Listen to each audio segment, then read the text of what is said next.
Hey everyone, and welcome to episode 4 of every Soulsborne boss ranked best to worst. So by the end of this video we'll then be entering the fucking...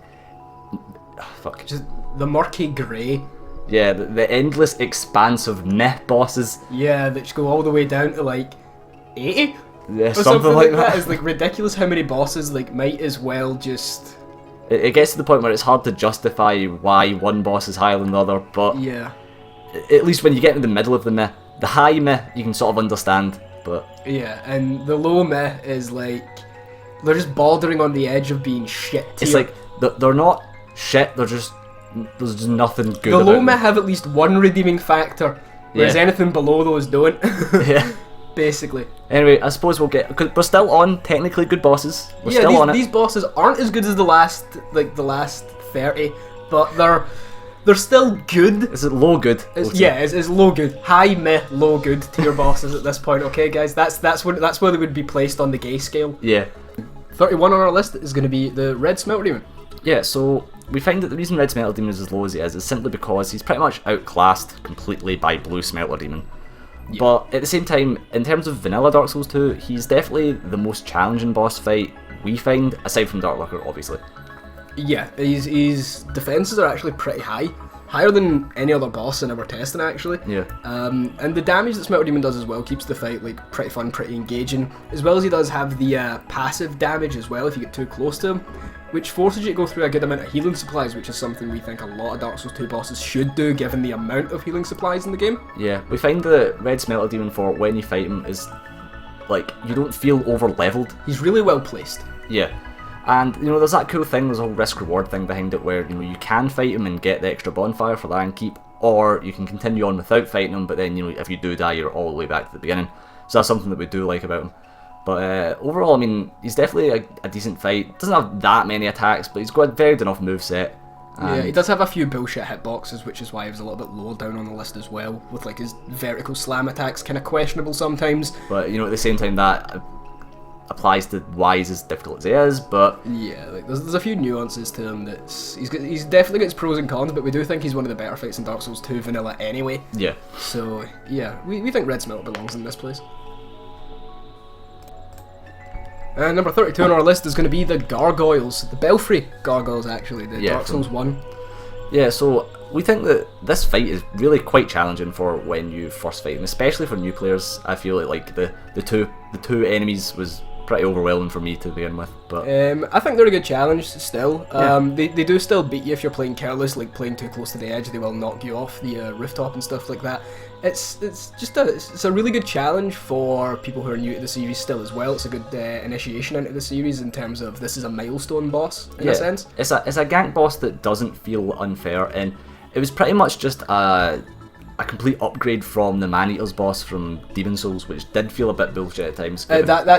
You can justify that though by saying that the Man-Eaters were much later into the game than the Gargoyles. Yeah, I suppose. Of course, like there's a few good things we like about them anyway, like outside of just the actual fight itself. You can get a cool weapon off them, you can get the Gargoyle Halberd, you can even get the Gargoyle Helmet as well, which is pretty good, and of course the tail cut for the Wibbly Wobbly Axe, which is pretty fun to use actually.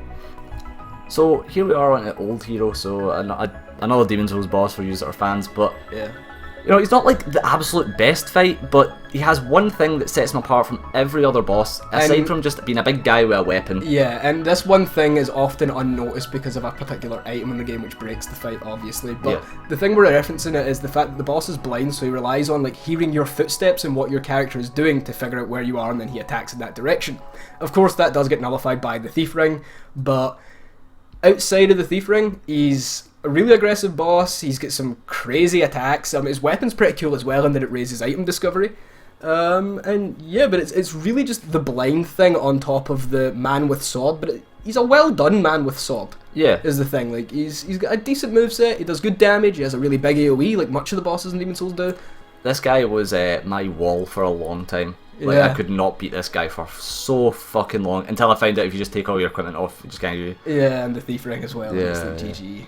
Yeah. Which is a shame because, like, I think he was made deliberately to do like a lot of damage to you, but he wasn't able to see you. And that was like the sort of balance there. But once you break that balance, it's pretty easy. So that's kind of why he's as low down as he is. But that one mechanic we find was just interesting enough for him to make this spot. Yeah, it's a really cool thing to like initiate a boss fight around. It's still not been done again to my knowledge. Like, I can't think of anyone off the top of my head that's even done that, and no other Souls bosses like that.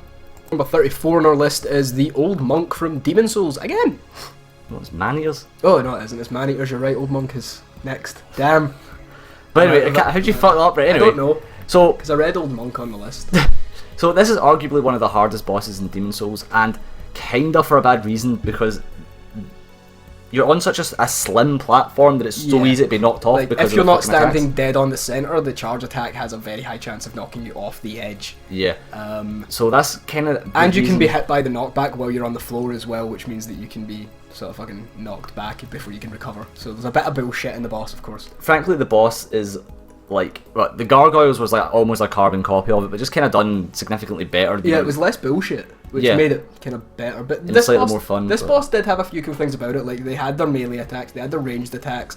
Of course, there was the cool thing with the snake tail where you could cut it off and they'd lose their ability to cast Soul Ray. They'd lose the ability to buff, which I hadn't seen until like after I played Dark Souls 2. Was when I first seen that the Gargoyles, the Man-Eaters, could buff themselves. The snake bites their own neck. The snake will bite the Man-Eater's neck, and then they'll become enraged. They'll gain a lot more defense and more damage. It's really interesting. I've never seen it before, and it's something that stood out for me in that fight ever since then as well. But the fight itself is kind of cool, where you know, once you drop one of them low enough, another one will join in. It's your typical two-target Dark Souls boss, or Soulsborne boss, basically.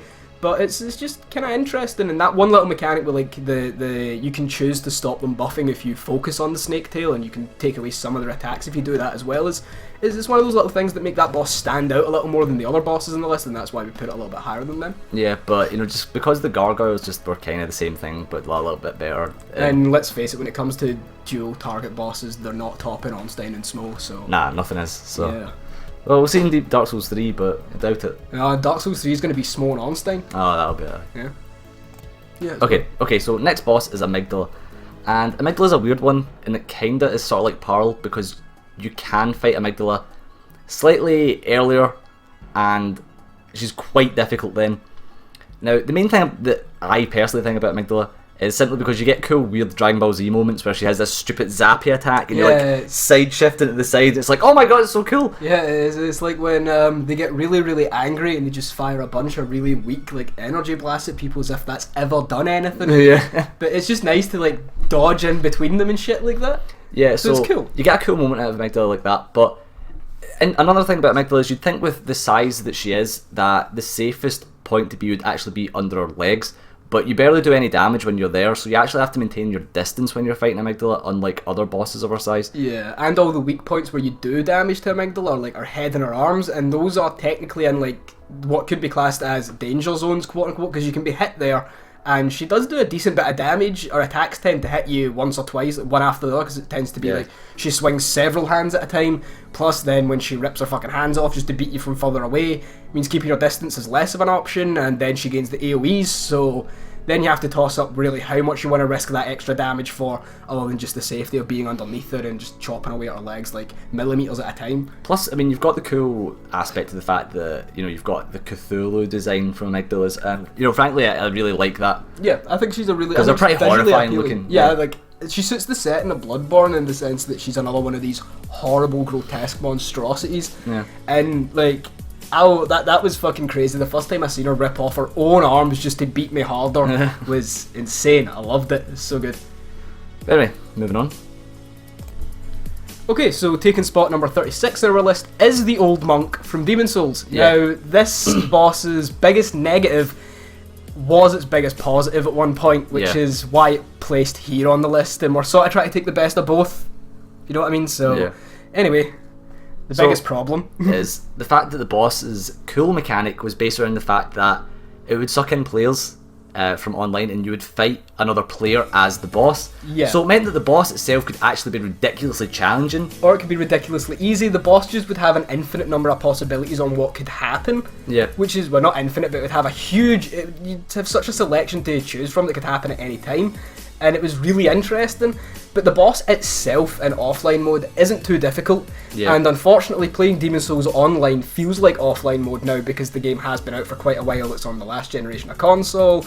It just doesn't have a very big audience, so the really cool thing about the boss is something you're really unlikely to see, which is why it's also its biggest flaw. Yeah. But if you do ever get to see it, you know, you're having a good day, and it's you can set it up with friends, by the way, because it pulls people in off of the co-op sign as well. So you can set people up. You can set it up as friends. It can pull them from anywhere in it can pull them from. I think it can pull them from before the man-eaters as well, which is pretty cool. But yeah, like if only the multiplayer part of Demon's Souls was like still as active as it used to be, then the boss would have like a much higher placement in the list, obviously. But because we're judging it as they stand today, and how unlikely it is to get that side of the boss out, then it's a little bit lower in the list. You also got the head wrappings for when you actually played as the boss. Yeah, it's pretty cool. You got the thing that took up fucking like 90% at the middle of the screen. Well, I mean, you got to be the boss, and it would spawn common soul mass for you at will. Yeah. Like, I mean, I can take a little bit more like screen clutter over the fact that I'm getting free magic. But anyway, it's a pretty cool boss, and I think again this is something that should really have been implemented more for other bosses. Yeah, like they tried it with Mirror Knight and it just didn't go as well. Yeah, like I said, they made a covenant out of it, but fuck it. Oh well. Okay, so number 37 is Astrea. Now, a lot of people will be wondering why the fuck is Astrea as low down as she is, but you need to think logically here. As far as a boss fight goes, Astrea is shit, and frankly should be like way down the bottom if you're just taking the fight in of itself, but the lore is so good for Astrea. Everything aside from the actual boss fight is fan-fucking-tastic. Fuck the lore, the music! I mean, that as like, well. The music is beyond the lore. The music is so suiting for Astrea. I mean, like, technically, yes, you can fight Vinland in and the that boss is fight. meant to be the boss. Sure, we get that, but even, like, as far as Demon's Souls NPC fights went, they weren't great because of the whole no poise thing, and they only ever done, like, the one fucking attack and shit. And it was just parry him over and over again, a lot like Gwyn, so... Yeah. But it was unfortunate. Overall, I mean, it was really fucking cool. I love Astrea, absolutely love the boss fight, but as an actual boss fight, it's just not as good. So Astrea is this high up in the list based purely on the music and lore behind her alone. Yeah. And nothing else. It's sort of like a reason for Sif, but at the very least, Sif actually had a fight behind it. Yeah, Sif could kill you. I mean, Astrea can kill you if you accidentally fall into the Plague Baby pit. Yeah. But I mean, that's not the boss killing you, that's your carelessness killing you. I mean, you can still just snipe her if you really want to. Yeah, you can just shoot her with a bow and arrow from the top and then she'll die anyway, and you don't even have to fight Vinland. Yeah. So, there you go. But, yeah, I mean, everybody enjoys Astrea, and frankly, it would be nice to put her up higher, but we just weren't able to justify it, so we're going to say that she's the strongest 37 you're going to be able to get. Yeah, like, she's the most justified 37 you're ever going to see. Yeah. So, next on our list is Priscilla from the Painter World in Dark Souls 1. Yeah, so the cool thing about this boss is it actually gives you the option to fight it or not. Yeah, it's not just skip the fog gate, it's you enter the fog gate and the boss gives you the option to fight or not, which has never been done. Yeah.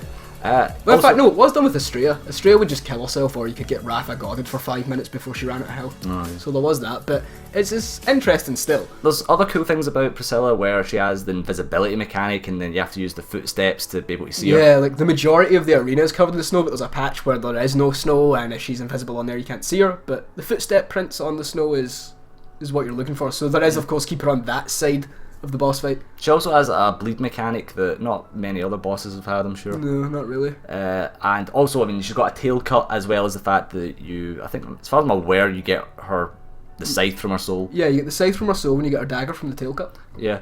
Now, the massive downside to Priscilla is the fact she's just not difficult at all, really. Yeah. Which is kind of a shame. Like, see if she was actually a challenging fight, she would be so much higher up on the list.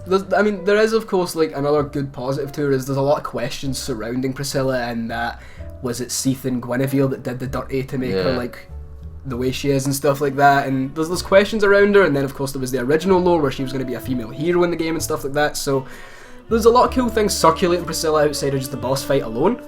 But the boss fight itself is a cool boss fight, it's just not a particularly difficult one. Yeah, and although we're not basing these boss fights particularly on difficulty, we still feel that how challenging a fight does massively impact how enjoyable it can be. Yeah, definitely, like, for me, personally, it's all about, like, the reward from the fight. And if the boss is piss easy, then it doesn't feel rewarding in any way. Yeah. It's just going through the motions. So. But, you know, she still has some really cool shit behind her, which is why she's as high up as she is. Yeah. So, okay, so number 39 is Sin. Now, Stephen absolutely fucking hates Sin. Nah, I despise Sin. But we managed to come to the middle ground that Sin reaches the 39th spot. Simply because I can understand his justification for it, where basically Sin spends way more time in the air than on the ground, and it just makes it such a fucking grind to actually fight him. It's boring. Now, we were taking all the bosses at new game level, which is why I managed to bump him up to as high as he was, because if you're fighting him on new game, he's not the grind that he is in fucking new game +7, where it takes like half an hour to beat him. And you need to like repair your weapon 3 times, and you need a fuck ton of miracles just to even stay alive. If you're a scrub, obviously. But if you can... Wait, just like one-shots you basically? If you actually know how to do Sin though, like, which, you know, it's not immediately apparent where he lands, you hover about his head, you bait out the headbutt attack, and then he stays in the ground for a little bit longer. I was doing this and he still flew, but whatever. Um, He just fucking hates me, alright? No wonder. It's because you hate him. Well, he fucking deserves a Malky. But regardless, because this is a middle ground placement, we're going to talk about the fact that Sin is in fact, you know, it was a really decent boss for, you know, the end boss of the first DLC. Finally we got a cool dragon boss that wasn't the fucking ancient dragon, and you know, he has the cool like poison flame thing, and he looks amazing. Like when you run into the boss fight, I will give him that. His intro is good when he just like breaks out of nowhere and he has the fire wave sort of thing. That's cool. I also like how when he flies about, he like smash like the rocks that are hanging off the ceiling and shit. So that's pretty decent as well. When he is on the ground, he's a pretty cool fight. But, you know, frankly, it would be so much better if he did just stay on the ground, at least just a bit more than he does. Yeah, he had too many aerial opportunities. But at the very least, if he did stay on the ground, he does have a decent amount of health. And he's one of the few bosses that isn't directly countered by the boss killer setup. Well, yeah, because your rapier breaks before you can kill him. But it's not even that, it's actually trying... If you're locked onto onto him... you just can't hit him with a rapier because he's so tall. So, yeah, that's a big thing, because it's finally a boss that you can't just fucking melt with a boss killer setup. I mean, you can still melt him with a buffed halberd, though. Not so much melt, but decent. Pretty melty. Like, melt on a low heat. Okay, so last one on this episode is going to be Blood-Starved Beast, the poison wolf bastard from Bloodborne. Yeah, your Achilles heel. Yeah, this boss fucks me up always. Everybody hates Blood-Starved Beast just because of how fucking hard they find them. But yeah, I've never had a problem really with Blood-Starved Beast. You have a problem with Cleric Beast, so I know, it's weird. It balances so out, strange. But this boss is one of the most aggressive bosses in Bloodborne. Yeah, and everywhere, just everywhere. Every attack, it's flying off balance to one side or the other, or it's charging through you. Which, by the way, reminds me, the hitbox on its fucking grab attack is bullshit. Not only that, the boss has a poison mechanic which adds to the pressure that the boss actually puts out. So not only is he fucking going mental flailing at you, you're also like, okay, I'm poisoned as well, shit. It's a pretty like manic fight overall. Yeah. However, the biggest downside to this is the fact that when you realise that you can just walk under its right arm and it can fucking never hit you. You can do that with most of the bosses in Bloodborne though. But especially with Blood-Starved Beast. If you look up Epic Name Bro fighting him, you just go, wow, why did I ever even have a problem with this boss, ever? I know. So that's a huge shame about Blood-Starved Beast, is simply because when you figure that out, it's just... It's like when you finally see the fucking ghost in a horror film, it's just, it went from being intimidating to, oh, is that it? Yeah. It's the legend is greater than the man itself. Yeah. But some of the cool things about Blood-Starved Beast, like after you beat him, you get your first chalice, so that you can go into the chalice dungeons. And of course, being an optional boss, he does actually lead to other stuff. Like he opens up the route to the Upper Cathedral and the Healing Church Workshop. He brings the bagmen into the game for Hypogean Jail. Yeah. So it's a boss that, although optional, is always worth doing. I always do him, even though he's like fucks me up all different ways. And if you don't do it, like, it's quite strange. Like you said, he might be optional, but if you don't do him, it puts you at a huge disadvantage when you go to fight Amelia. So that's another thing. Gives you the back door into Amelia, so you don't have to spend 20,000 blood echoes on the key. As well, gives you the back door. So yeah, there's really a lot of upsides to the Blood-Starved Beast even being there, which is an interesting take on an optional boss. Yeah, I think it's worth the option anyway. Yeah, definitely, it's worth doing. But overall, I think the fact that there's not a whole lot like amazingness. It's just he's very aggressive and he does some poison, which a lot of other bosses have done. I like how they also give you pungent blood cocktails as if they're ever gonna fucking help, because as soon as you throw one down at his feet, his attacks drag him a mile away from where the pungent blood cocktail landed. But yeah, so that's pretty much it for the last of the quote-unquote decent bosses, and the next, as it goes on, it just gets more and more meh. More grey. More grey. More grey. So yeah, the next video will be what, 41 to 50. I mean, it might as well just be 41 to like 70 because they're all the same at this point. Might as well be. But anyway, we'll see you in the next video, guys. See you guys then.